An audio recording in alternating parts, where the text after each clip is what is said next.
I'm Mabel Jong. You're watching continuing coverage of the World Healthcare Congress here in Washington, D.C. We're so pleased to have you. And also a special welcome to those folks who are watching us virtually. I have in the studio right now Sherri Zink, who is Senior VP, Chief Data and Engagement Officer at BlueCross BlueShield of Tennessee. Thank you so much for being here, Sherri. You work a lot with data science and machine learning.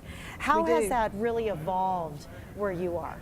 Well, it's evolved in a couple of different places. When you think about data science and machine learning, there are two aspects of that. One is the people aspect of it and the skill set that you need to drive that, and the second one is the technology. So what we've basically done is we've brought in new skill sets for individuals, for example, that are going to college who are learning new techniques of machine learning.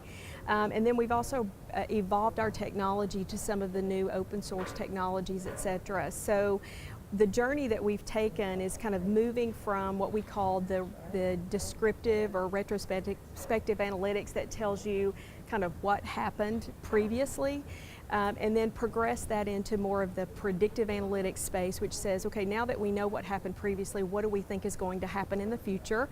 And then from that predictive component, we've moved into what we call prescriptive analytics, because at the end of the day, you have to have solutions around the analytics and insights that you gain from your data and information. And so it's been very important for us to move to that prescriptive aspect of it so that we can operationalize a lot of the insights that we gain from the technology and the people that we have. Well, it's interesting that you say that, because during this meeting I've heard a lot about data gathering, but not as much on what is being done with the data. So you've really reached that point A to point B journey. We do, and in part of our planning process, when we're thinking about what kind of new skill sets that we need or technology that we need, we're also looking at how that's going to link to our downstream operations.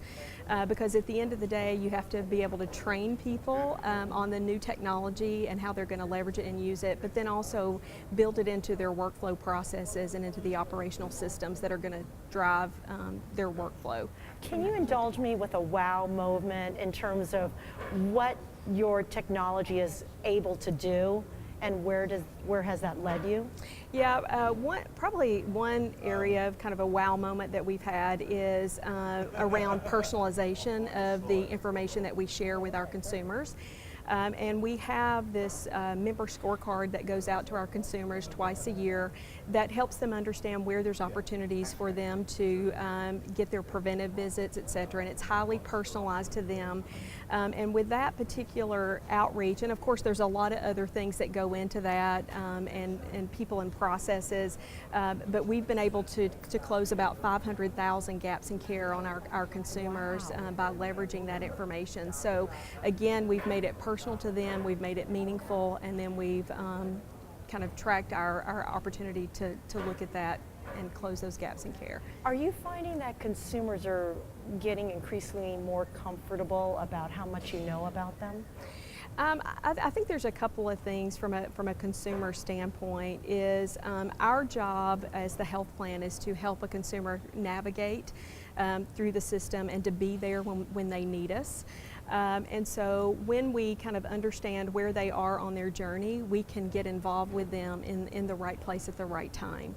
And so that's really how we're leveraging the information. It's not really about knowing more about the member, but it's more about how do we help them on that healthcare continuum journey, and what are the right resources that they need in order to make those healthcare decisions as they navigate through that continuum.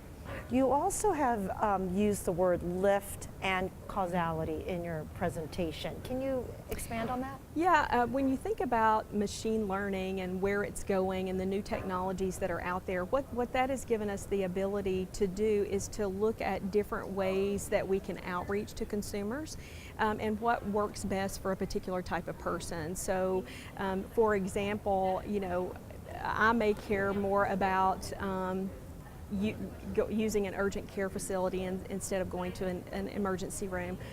Other people may care more about going to their primary care doctor or establishing that relationship with their primary care doctor. So what the machine learning allows us to do is personalize that based on what that person really cares about and what they react to.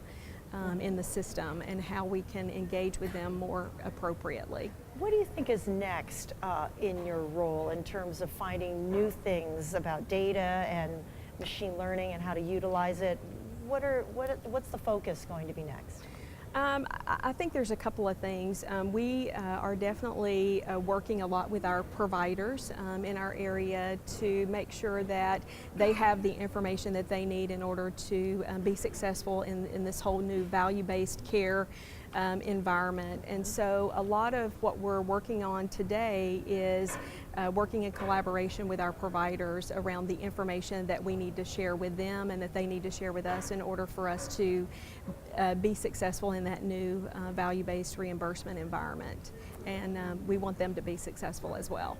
And Sherri, we're so appreciative of your comments. Why do you do presentations at the World Healthcare Congress? I think that the main reason is just so that we can showcase what we're doing as a company. Our passion is to provide peace of mind through better health, and the way that we do that a lot of times is through data and analytics, so that we can aid all of our customers, whether that be the consumer, the provider, our internal business stakeholder, or an employer group, in leveraging that data and analytics to make decisions. And we just want to share that in the presentations that we do. Great. Sherri Zink, thank you so much. Thank you. That's great. I've just been speaking with Sherri Zink of BlueCross BlueShield of Tennessee. Still to come, comments from Health Edge. Stay tuned.